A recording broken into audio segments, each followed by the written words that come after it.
we will be talking about Ilizarov in the upper limbs. It's basically to show the possibilities of Ilizarov as far as the upper limb is concerned. Ilizarov method for fractures of the proximal and distal humerus. Each one of you, being authorities or experts in treating fractures of this area, might ask why Ilizarov for this method. So I just want to show the possibilities with Ilizarov. Fractures of the proximal humerus are common and debilitating injuries. It's one of the most common osteoporotic fractures. Proximal humerus fractures account for 2 to 4% of the upper extremity fracture and 5% of all fractures seen in the emergency department. There is a universal agreement that most stable fractures which can occur in elderly patients can best be treated non-operatively. But controversy surrounds the more complex, displaced and multi-part fractures which usually occur in younger age group. Here, this is again a basic thing, like how we don't disturb the fracture as far as possible. We take just an AP view, place the cassette behind the, in line with the scapula, and a normal AP view is taken, and the axial view is not taken, it's taken an oblique view. Same cassette is kept behind the scapula, and the beam is tilted at 45 degrees to get the oblique view. The idea is by moving around or tilting, one, it will be painful, and further will be, the fracture will be disturbed further. So these axial views usually taken intraoperatively after anesthesia and the proper traction is applied. Important aspects of Ilizarov as a closed method, as far as possible, we try not to further displace the fracture while taking the x-rays or while positioning the patient, etc. Wide range of treatment options available, as you all know, for these injuries. For the past 10 years, there has been considerable increase in the reconstructive implants available to treat these fractures. This photograph was taken in Russia. As you see, there are different colors on the head. As we all know, there are different ways to bell the cat. So there are different ways to treat this particular fracture. Transosseous suture fixation is one method. Percutaneous spinning can be done, intramedullary nailing, and plate fixation. Lastly, I could suggest of Ilizarov fixation. Ilizarov fixation is a minimally invasive technique. Distal humerus traction is, as far as when it's proximal humerus fracture, we apply a distal humerus traction with again a K wire, and close manipulation is tried to bring back the fragments, and we take x-rays. We don't use much of CR. X-rays, before taking the x-rays, marker wires are kept on the limb so that we can have an assessment of where the fracture is and where the wire should be, etc. This is how a traction is applied. This is a compound fracture. Here, the olecranon traction was applied, and we passed wires and we go progressive construct. Another small thing that I would like to say is, whenever we go back from an Ilizarov workshop, there will be an always confusion. Like some will be talking about all wires, some will be talking about hybrid, etc. And similarly, some will be talking about progressive construct, some will be talking about pre-assembled. One main thing is, I have learned all wire technique, and that's what I follow. And I think if it's properly done, that's the best. And I also follow the progressive construct. That's how I've been learned, and I'm comfortable with that. So I don't want to debate on that. Each one, what kind of training that you get is very important, and you can improve on it with your own experience. After a couple of cases, you will know whether prefabricated is better or progressive is better, all that. One thing is, one important thing about this progressive construct is, we don't have to pass the wires in line with the wires, in line with the rings. We can pass it and assemble to the rings, keeping the washers. That way it becomes very stable and rigid fixation. For instance, this is what I told you about marker wires. X-ray was taken, marker wires, and this way we get an idea about where to pass the proximal wires, distal, etc. We follow the same principles as in Russian Ilizarov Center, Kurgat. My sincere thanks and gratitude to my teachers here and in Ilizarov Center. Again, like yesterday also, there was a discussion that wires in the diaphyseal area can cause pain. But I think if it's properly done, it may not.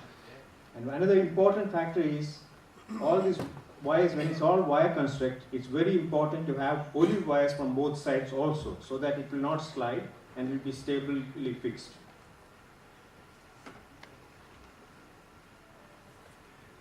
Some cases, proximal humerus, a 68-year-old nun sister. This is how the frame was,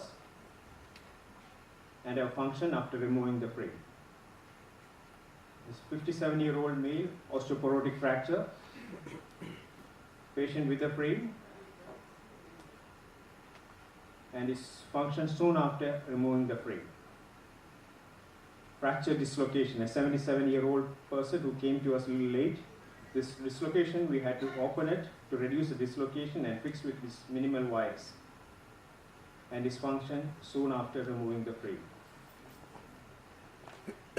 Another lady who also came in late with fracture dislocation, opened for reducing the fracture and reducing the dislocation, and just in some cases where I've seen with plates for fracture dislocation, later due to necrosis and all that, the head shape changes, but that's not much seen with these kind of treatment. And her function. This is another 53-year-old male patient, and except for the dislocations, all these fractures were treated close. We didn't open it. This function, X-rays, and this function. Now coming to the distal humerus fractures. Fractures of the distal humerus remain a challenging problem despite advances in techniques and implants. Distal humerus fractures accounts for approximately 2% of all fractures. These injuries are often intra-articular component and may occur in older patients with osteoporosis, and they are usually multifragmented. After these injuries, as we all know, a normal elbow is a rare outcome. Treatment outcomes are often associated with elbow stiffness, weakness, and pain. But results have often improved with newer implants, surgical approach, and proper rehabilitation. Unlike the proximal humerus, most of the distal fractures must be treated operatively. But again, in 1937, Eastwood stated, a perfect anatomical reduction is not necessary in order to obtain good results. It's understood and agreed that lower the transverse component, more difficult it is to attain and stable fixation. Greater the comminution, more difficult it is to attain the anatomical reduction. In some cases, an 82-year-old, again, a nun sister, patient with a frame, and her X-rays and function. This also was not opened, it was done closed. 49-year-old male patient. We spanned the joint for some time for such fractures. And his function and the X-rays. Another 33-year-old male patient.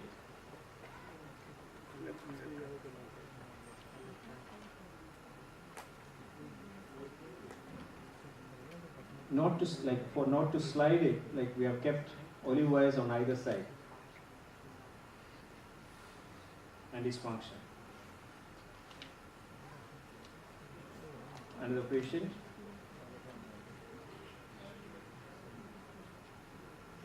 Just to have a look at these X-rays, in spite of all this shape, function is reasonably okay.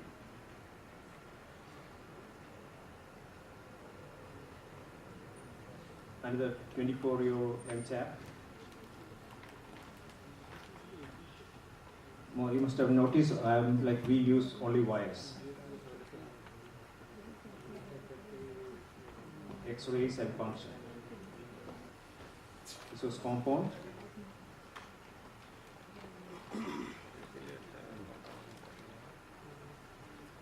X-rays and function. Complications. Of over 100 patients treated with humerus fractures, 9 of them developed neuropraxia, which recovered after 4 to 6 weeks of following surgery. One patient, there was pseudoaneurysm seen after 1 month of removal of the apparatus, which had to be dealt with. 5 patients had delayed and union, and those wires had to be changed during treatment. 1 distal humerus fracture did not unite, as the patient did not agree for reinsertion of wires. No pin site infection was noticed, not even in diabetic patients. Functional outcome. We have not followed any scoring system. Patients' assessment of their own outcome are more significant and favorable than numerical scores available. Advantages I'm not going into. Disadvantages.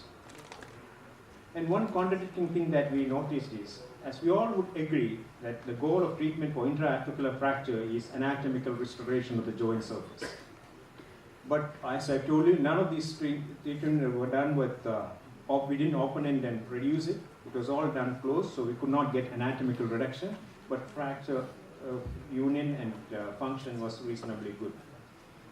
And also we all agree that disabling stiffness occurs if the elbow is immobilized for more than 3 weeks.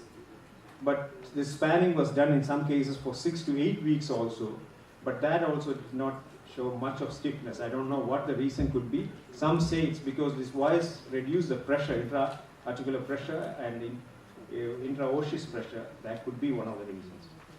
Thank you. I'm asked to continue with the next talk.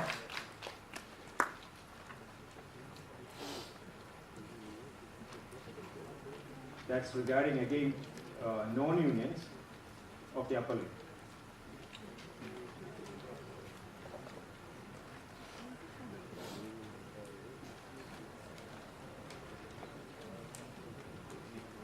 A small portion, as we all been hearing about non-unions, progress to non-unions.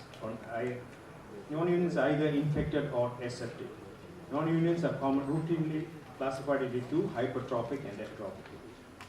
The treatment of upper limb non-unions continues to present a therapeutic challenge, and reported outcomes are moderate at its best. It's a common perception that non-unions with hypertrophic appearance on X-rays are biologically active and vascular with potential to heal, given the correct stable environment. Atrophic non-unions are considered to be avascular and inert, will not heal even under correct stable environment. But there was a study in which they have seen the electron microscopic picture showed that even atrophic non-unions, there is vascularity, and that can, if proper stabilization and immobilization is given, that vascularity can bring in union. Limiting aspects of this particular anatomical location include the relation between restoration of the shaft length with anatomy of the long-term functional outcome adjacent to the bone joints like shoulder and elbow, wrist stiffness related to prolonged immobilization. In non-infected cases without shortening, progressive compression was applied. In infected cases, the infected portion was resected and lengthening was performed using an additional percutaneous osteotomy after we always do the osteotomy after the infection thing has subsided. Again, we follow the same principles as in Russian Ilizarov Center. This just to show the traction and how the wires are passed. Sorry, I'm talking about upper limb, but I have to show this. The wires, we do a progressive construct. So see, all the gap between these wires can be adjusted with the washers. So that way it gives a very stable hold on the limb. Again, markers and the wires.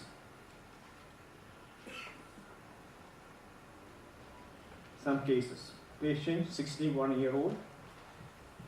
Implant was removed, fixed with the Ilizarov frame.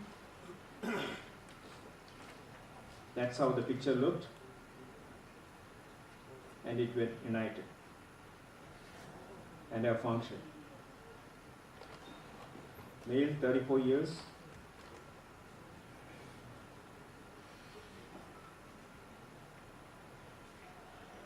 X-rays. Infected non-union, the humerus, thrice operated earlier.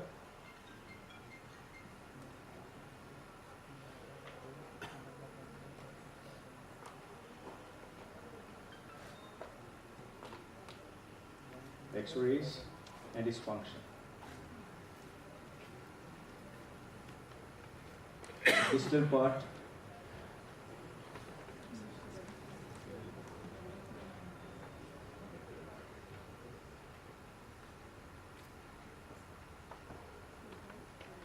X-rays, and its function.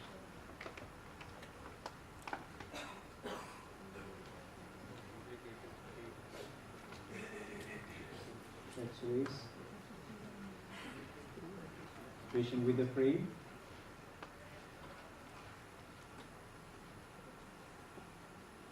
X-rays after union, and a function. Non-union of the fora.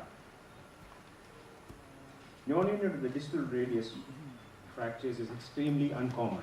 Healing problems in the distal radius seems to be related to the unstable situations such as concomitant fractures of the distal radius and ulna or tube, and to an inadequate period of immobilization. As Sir showed, ligamentastasis was done. Of course, we had two rings on the fora, and this area we fixed the fragment, X-rays, and it united.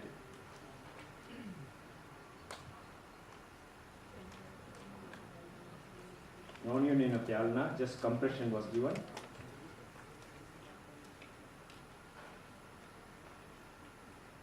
This another infected case, 30-year-old male patient, was operated twice earlier. Even in forearm, we use only wires.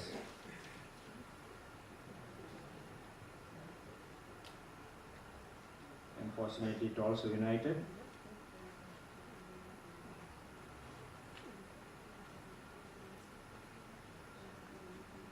Another patient, 39-year-old, with infected part of radius. This was done thrice earlier. We had to remove and resect that portion. We resected that. Then later on, corticotomy was done here and gradual distraction.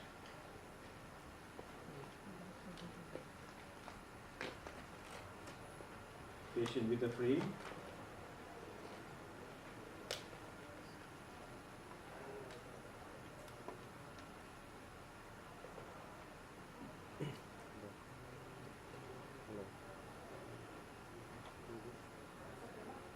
We, following the principles followed in Kurgan, bone grafting was never required.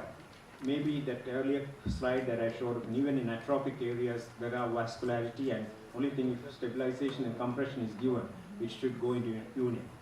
Bone grafting was never required, which may be illustrated by sufficient biological potential for repair in non-unions.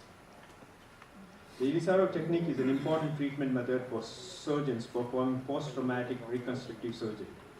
Non-union, infection, shortening, and deformity can be addressed simultaneously. If there is a choice, one would probably not wish to undergo Ilizarov treatment. It is a long and stressful treatment and requires considerable effort. But if there is a major deformity, massive bone loss, and complex bone infection, however, other options are even less appealing. When compared to the ever-changing conventional implants and methods, the Ilizarov method, developed way back in 1951, to remain without much change on the basic ring fixator and its application from time of its introduction, proves beyond doubt that's a time-tested method.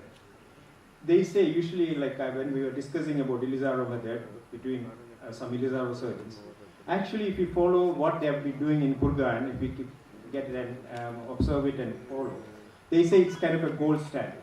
But all these additions of hybrids, chants, all these things are just modernization. But I believe if the system is going well, why mess it up with a lot of other things? There, from the time of Ilizarov till today, a team of doctors, they are frequently, unlike us, there's a research wing, they are frequently trying to improve on it. And that's how they are still working. So if the system, as morning what Sir said, if the system is going good, please, it's better not to mess up things. Please proceed. That's what I am doing. And thank God. In this book, they say, familiarity with this method will increase the indication with time and certain advantages are realized. As we all know, as we get kind of more trained in this thing, we understand this better and optimum way of fixing a fracture. So familiarity will increase, definitely will increase the indications with time. Thank you.